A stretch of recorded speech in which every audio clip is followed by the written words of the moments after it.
Salut tout le monde, bon matin! Aujourd'hui, j'ai choisi de faire une chronique de chaise berçante. Je viens de me lever. J'ai mon petit café décaféiné. Puis, je suis sur ma chaise berçante. Et le sujet qui m'inspirait ce matin était le sujet de l'amour, l'amour, l'amour. C'est pas une raison pour se faire du mal. Pourquoi je voulais parler de l'amour? Bon, pourquoi? Pas important, c'est le pourquoi. Mais c'est parce que c'est ça que j'avais envie de parler. Dans le cours en formation de formation à responsabilité créative, on parle d'un volet des troubles de l'attachement et de l'attachement, en fait, attachement sécure, attachement insécure, et on parle aussi du modèle amoureux selon Sternberg. Selon le modèle amoureux de Sternberg, il existe 7 types d'amour. Donc, je vous montre l'image, ok? Puis je vais vous montrer l'image parce que j'en parle aussi dans mon livre La folle des chats. La folle des chats, guide pratique pour mieux la comprendre, hein? Vous voyez ce livre-là que j'ai publié. Attends, le vois-tu bien? Bon, La folle des chats, guide pratique pour mieux la comprendre. Puis, il y a à l'intérieur le modèle amoureux selon Sternberg des différents types d'amour. Ça, je trouve ça hyper intéressant. Parce que toute personne aspire à vivre l'amour accompli. L'amour accompli, qui veut dire que cet amour-là va comporter 3 éléments principaux. Un triangle, 3 éléments principaux. La passion, l'engagement et l'intimité. Donc, quand que ces 3 éléments-là, au cœur d'une même relation, sont présents, on parle de l'amour accompli. C'est ce que les gens recherchent. Quand on parle de passion, par exemple, bon, la passion est... la passion, c'est quand que tu t'ennuies de la personne. Hein? Ça fait, tu l'as pas vue, tu t'ennuies d'elle, tu penses à elle, tu la trouves belle, c'est tout le feu qui brûle à l'intérieur, qui fait Chris, je me sens il y a différentes intensités de passion, mais c'est le feu qui est là, qui fait qu'on trouve belle cette personne-là, qu'on peut même l'admirer, qu'on a envie de passer beaucoup de temps avec et tout ça, blablabla. La passion. Ensuite, l'intimité. L'intimité, ce n'est pas nécessairement la présence de rapports sexuels. L'intimité se passe au sein de la relation lorsque la relation est assez intime pour devenir complice. Assez intime pour que tu puisses confier tes secrets à cette personne-là, des choses ou ta vulnérabilité dans un espace sécuritaire, un espace sécurisant, où est-ce que tu sais que tu vas être accueilli, où est-ce que tu vas être accepté, où est-ce que tu vas être comprise. Donc, l'intimité, lorsqu'on parle de l'intimité, on parle vraiment de cette intimité-là, cette complicité-là qui se crée entre les deux personnes, où est-ce qu'il y a un espace sécurisant de pouvoir se montrer tel que l'on est. Et ensuite, on parle de l'engagement. Donc, quand il y a l'engagement, c'est quand on choisit, on choisit avec notre mental, on choisit consciemment, toi et moi, ensemble, on s'engage à quoi? On s'engage, oui, on veut partager bout du chemin ensemble. Oui, on s'en va dans la même direction. Oui, on veut partager tel moment. Et là, il y a de l'engagement. Donc, toute relation, selon le modèle de triangle amoureux de Sternberg, toute relation accomplie serait lorsqu'il y a ces 3 éléments-là. Mais, ce n'est pas dans toute relation qu'il y a ces 3 éléments-là. Et, pour moi, c'est important de dire que ce n'est pas parce qu'il n'y a pas ces 3 éléments-là dans les relations que vous ne vivez pas une relation importante à honorer, que vous ne vivez pas une relation sacrée aussi. Beaucoup de gens vont déserter des relations bénéfiques, des relations très importantes, des relations transformantes, parce qu'ils veulent atteindre l'amour accompli. Mais dans ce désir de projection d'être ce qu'il n'est pas déjà, ce que la relation n'est pas déjà, ça se peut que cette personne-là ne voit pas tous les cadeaux qui sont présents dans la relation qui est là. Et il ne faut jamais, jamais, jamais, jamais, jamais oublier que c'est à travers la relation d'amour à l'autre qu'on travaille notre relation d'amour à soi. C'est important, ça. C'est à travers la relation à l'autre qu'on travaille notre relation d'amour à soi. Donc, beaucoup de gens aspirent. Est-ce que c'est ce qui nous a été rentré dans notre cerveau à cause des films à l'eau de rose là, de Disney ou bien les romans Harlequin, on sait pas. Mais beaucoup de gens aspirent à vivre cet amour accompli-là qui engage la passion, l'intimité et l'engagement. Ce qui est tout à fait adorable comme objectif, tant et aussi longtemps qu'il respecte qui tu es et qu'il respecte l'autre personne, qui elle est et là où elle est rendue. S'il y a, par exemple, juste de l'intimité. Tu es avec quelqu'un, il y a de l'intimité, mais il n'y a pas d'engagement et il n'y a pas de passion. On va parler de la relation, on va la nommer l'amitié. Donc, c'est de l'amitié. Avec un ami, on partage ce qu'on est, on est dans un espace sécurisant pour se confier, pour dire nos bébites noires, on sait que notre ami va pas nous juger. En temps normal, choisissez bien vos amis. Donc, quand il n'y a que de l'intimité, pas d'engagement, pas de passion, on parle de l'amitié. Lorsqu'on parle quand il n'y a que de la passion sans intimité, sans engagement, donc cette personne-là, je la vois dans ma soupe, mais je sais même pas qui elle est vraiment, mais je la vois tellement, je l'idéalise, là, et donc, ben, ci, et ça, donc tu tombes un peu en amour avec l'image que tu projettes chez l'autre, hein? Tu tombes en amour avec l'image que tu projettes chez l'autre, ce que tu crois que l'autre est, donc là, ton feu intérieur, là, il bouille, mais il n'y a pas d'engagement, parce que, bon, les deux n'ont pas envie de s'engager, puis il n'y a pas d'intimité parce que vous connaissez pas bien. Parce que vous ne voyez que le beau et vous n'êtes passionné que par cet aspect-là. Donc, on parle de l'amour fou. Donc, c'est un type d'amour. C'est un type d'amour fou. Et lorsqu'on parle d'un engagement, par exemple, qu'il y a juste de l'engagement. Hein? On s'engage, on est ensemble, il n'y a plus d'intimité, il n'y a pas de passion. Hein? On est engagé parce qu'on s'est marié, ça fait 30 ans qu'on est ensemble, ça fait 20 ans qu'on n'a pas fait l'amour.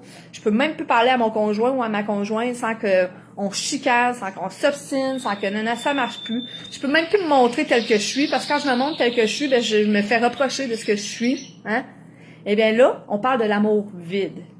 Mais il y a de l'amour. Mais il est vide. Il n'est pas nourri. Il n'y a que l'engagement qui vous soutient. Et si, par exemple, on prend l'amour, et si on prend, par exemple, deux aspects. On prend l'intimité et on prend l'engagement. Donc, par exemple, il y a de l'intimité. Ça fait 15 ans que tu es avec la même personne. Vous parlez, vous êtes les meilleurs amis du monde entier, vous êtes engagés, vous avez une maison ensemble, puis tout ça, mais vous avez plus de passion. C'est plus, cette personne-là, vous l'admirez plus, puis non. Mais là, on parle de l'amour compagnon, hein? Aussi, dans d'autres termes, des vieux couples. Bon. Mais c'est quand même de l'amour. N'est-il pas? Lorsqu'il y a de la passion et de l'engagement, mais qu'il n'y a pas d'intimité. Donc, j'ai parlé tantôt de la passion, puis on s'engage ensemble, genre Roméo et Juliette. Hein, on va prendre un peu cette histoire-là. Est-ce qu'il y avait vraiment de l'intimité? Est-ce que eux autres se sont vraiment connus qui ils étaient vraiment dans leur force, dans leur faiblesse, dans leur vulnérabilité? Est-ce qu'ils ont vécu tout ça? Est-ce qu'il y avait de l'intimité? Est-ce qu'ils se sont confiés tels qu'ils sont? Ben, peut-être. Le film le dit pas, je m'en rappelle plus. Mais admettons qu'il n'y aurait pas eu cette intimité-là. On parle justement d'un amour admiratif. Donc, admiratif. Et quand on parle, par exemple, de l'amour, où est-ce qu'il y a de la passion et de l'intimité, mais pas d'engagement. Moi, je les compare à ces amours-là de voyage. Les amours de voyage, quand tu es en voyage, tu rencontres quelqu'un, les deux savent que la route, le chemin est éphémère, les deux se voient, les deux se trouvent beaux, les deux ont envie de se dévorer, les deux ont envie ils vont autour d'un feu ensemble, ils se parlent de tout, ils se parlent comme s'ils se connaissaient depuis toujours, là. Comme s'ils se connaissaient depuis toujours, mais ils savent que le lendemain ou l'après-lendemain, l'autre retourne dans son pays, en Belgique, puis l'autre retourne dans son autre pays, puis que on peut pas s'engager parce que j'ai une vie là-bas, puis t'as une vie là, et tout ça. Mais il y a cette passion-là, et il y a cette intimité-là, sans engagement. On parle de l'amour romantique. Hein? Donc, pourquoi est-ce que je vous parle de l'amour et de ces différentes branches? Parce que je trouve que trop de gens,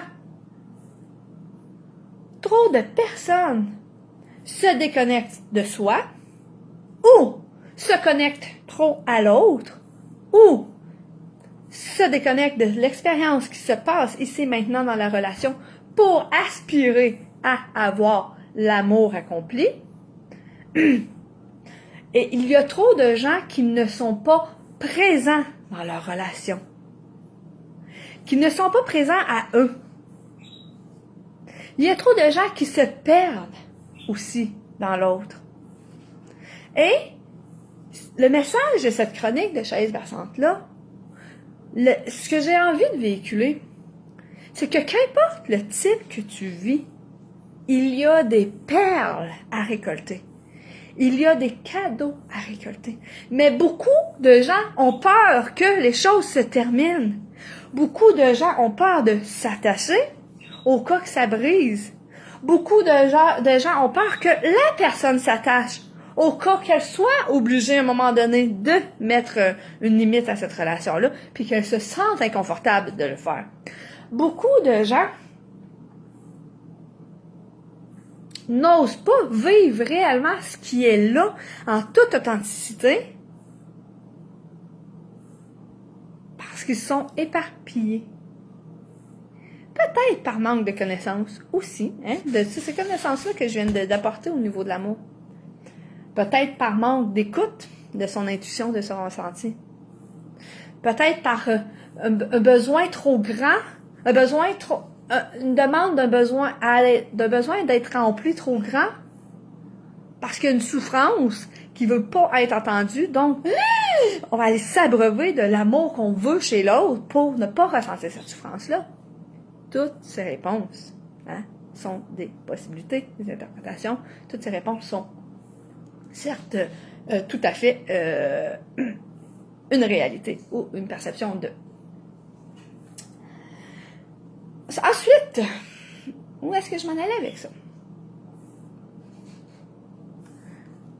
Tu peux choisir d'embarquer dans une relation, j'ai bien pris mon mot, choisir. Tu peux choisir d'embarquer dans une relation en pleine conscience. En pleine conscience de ce que tu es, de ce que tu veux, de ce que sont tes besoins. Et en pleine conscience de ce que l'autre est, de ce qu'elle veut et de ce que sont ses besoins. Mais surtout, en pleine conscience de la responsabilité que tu as sur toi-même, de nourrir ta relation d'amour. Et aussi en pleine confiance de la responsabilité que l'autre a sur son propre monde intérieur et sur le dénouement de ce elle veut voir aller. C'est très important ce que je dis. Très, très, très important. Et lorsque tu es conscient de ce qu'il y a à l'intérieur de toi, de ce que tes besoins sont, lorsque tu es conscient de pourquoi tu es dans une relation, tu peux commencer à y vivre en étant totalement toi. Et en te disant que si je m'aime assez pour m'occuper des besoins que j'ai envie qu'ils soient nourris, de nourrir les besoins à l'intérieur de moi qui soient nourris. Si je m'aime assez pour être à l'écoute du mouvement intérieur qui se passe à l'intérieur de moi et pour adapter ma position en temps et lieu selon ce que je vis et non ce que l'autre m'impose ou ce que l'autre ne veut pas vivre, et non sans me perdre dans l'autre, hein, si je suis allée à cette écoute-là. Et aussi, si je suis tout à fait dans l'acceptation que cette relation-là peut durer comme elle peut ne pas durer. Cette relation peut durer des mois, des semaines, des mois, des années, une vie entière. Ça, j'en ai aucun contrôle et je n'ai point envie d'être dans ce contrôle-là. Si tu es dans l'acceptation qu'il y a un cadeau à récolter et que ce cadeau sera peut-être récolté après 1 mois, 2 mois, 3 mois, et que peut-être cette relation-là va terminer soit par toi-même ou soit par l'autre, hein, du choix de l'autre, et que peut-être qu'à ce moment-là, ça se peut que tu aies de la peine, ça se peut que ça soit déstabilisant, ça se peut que ça te fasse éveiller des petites souffrances de rejet, d'abandon, de ci, de ça, mais que tu es en parfait contrôle de ton être, de ce que tu nourris à l'intérieur de toi. Tu sais très bien que lorsque ça arrivera, tu seras aussi en parfaite maîtrise d'accueillir cet événement-là dans ce temps voulu-là. Donc, pourquoi, en sachant qu'il y a une fin à tout, mais on ne sait pas quand, comme la vie, hein? On va mourir, mais on ne sait pas quand.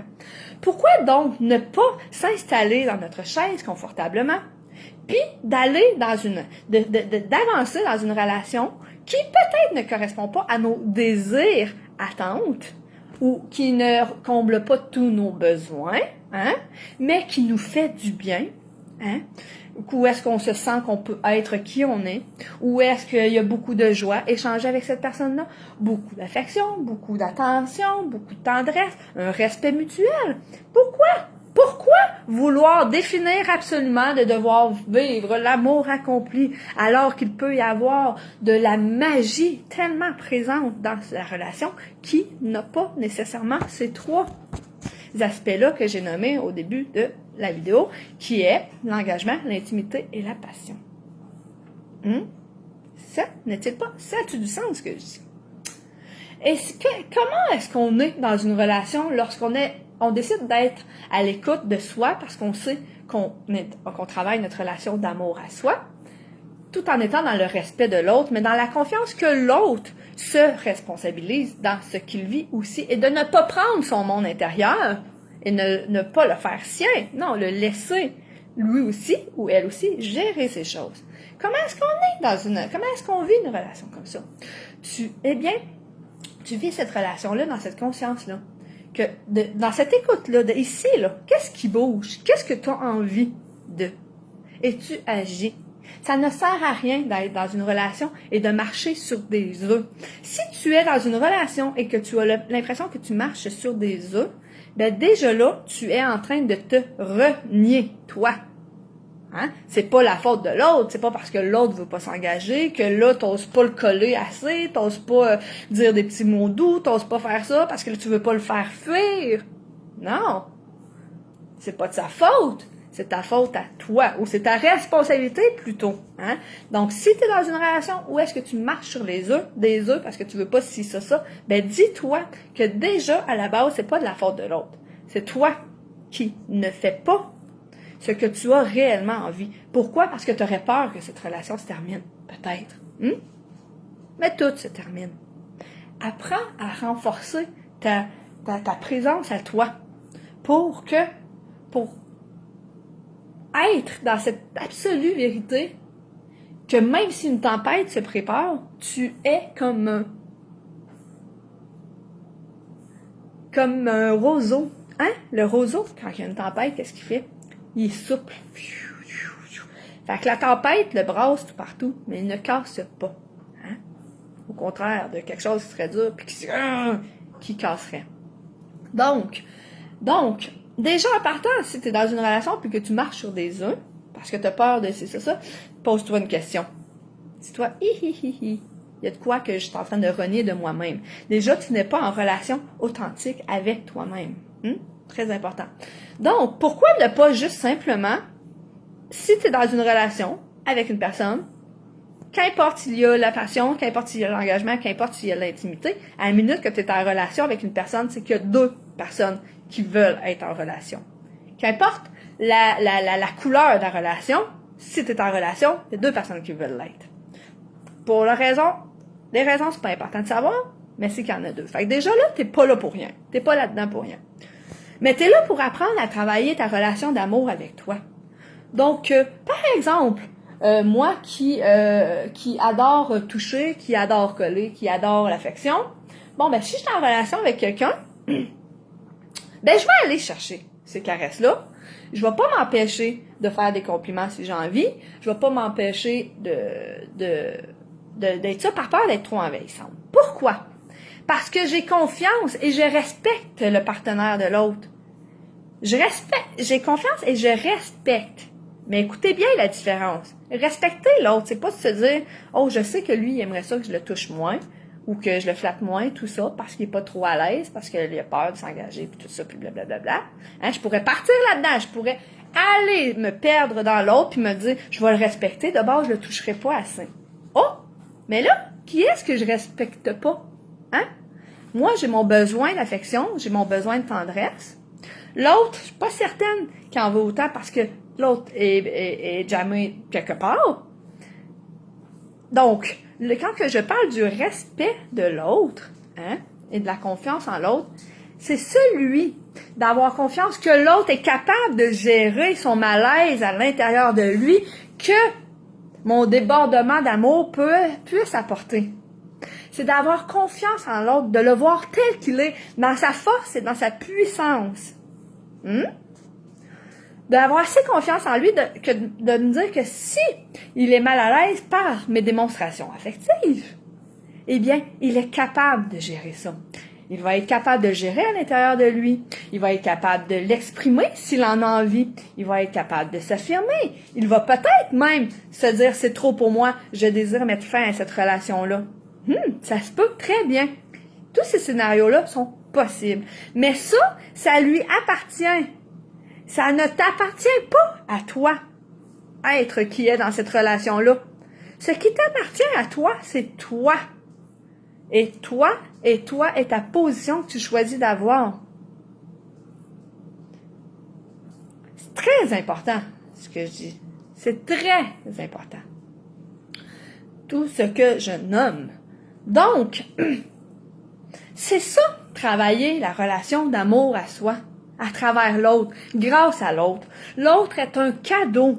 L'autre, c'est une reconnaissance, c'est un cadeau de pouvoir qui puisse nous montrer, nous permettre, nous, de s'asseoir dans notre chaise, ici, de souveraine, de roi et de reine, puis d'être présent à soi. Et surtout, d'aimer assez l'autre pour savoir que tu n'as pas à aller t'asseoir dans sa chaise. Et tu n'as pas à aller l'amener dans ta chaise. Hey, sois comme ça. Aime-moi. Sois ci. Viens ici sur ma chaise. Non. L'autre aussi est un souverain. L'autre aussi est un roi. L'autre aussi est une reine qui a son propre trône.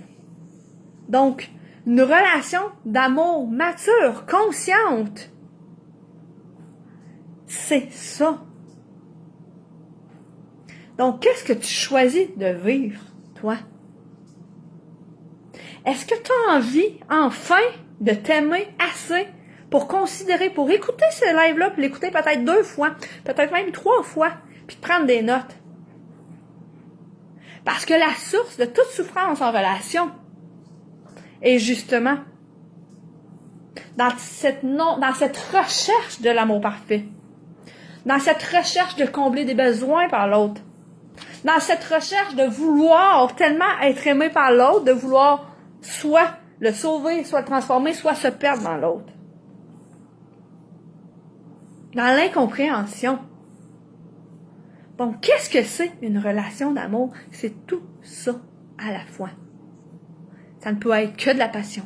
Ça ne peut être que de l'engagement. Ça ne peut être que de l'intimité. Ça peut être de l'intimité, de l'engagement. Ça peut être de l'intimité, de la passion. Ça peut être de l'engagement, de la passion. Qu'importe. Mais c'est une relation unique et importante. Vous ne savez pas à quel point. Trop éparpillé à vouloir vivre la relation. Trop éparpillé à vouloir prendre soin de vos souffrances, puis de vos, puis à pas vouloir ressentir le rejet, l'humiliation, la trahison, l'abandon. Trop occupé à pas vouloir souffrir. Vous ne voyez pas comment brille le trésor qui est là et qui a toujours été là. Donc, soyez pleinement présent et conscient avec vous, par amour pour vous. Et soyez pleinement présent et conscient de la responsabilité de l'autre à être pleinement présent et conscient de son monde, de son trône, de son. Et c'est comme ça qu'une relation authentique peut se nourrir, se construire à deux, avec maturité, avec évolution et avec conscience. Donc, je vous invite à liker si vous avez aimé. Je vous invite à partager. Dans toutes les chroniques de la chaise d'ascente, s'il y en a bien une que je crois, que je ressens qui a une puissance d'apporter des réponses importantes à beaucoup de gens, c'est bien cette vidéo-là. Donc, partagez si ça vous a touché. Faites quelque chose, réécoutez-la, mais sérieusement, tout est juste. Et je vous aime. Je vous souhaite une belle journée.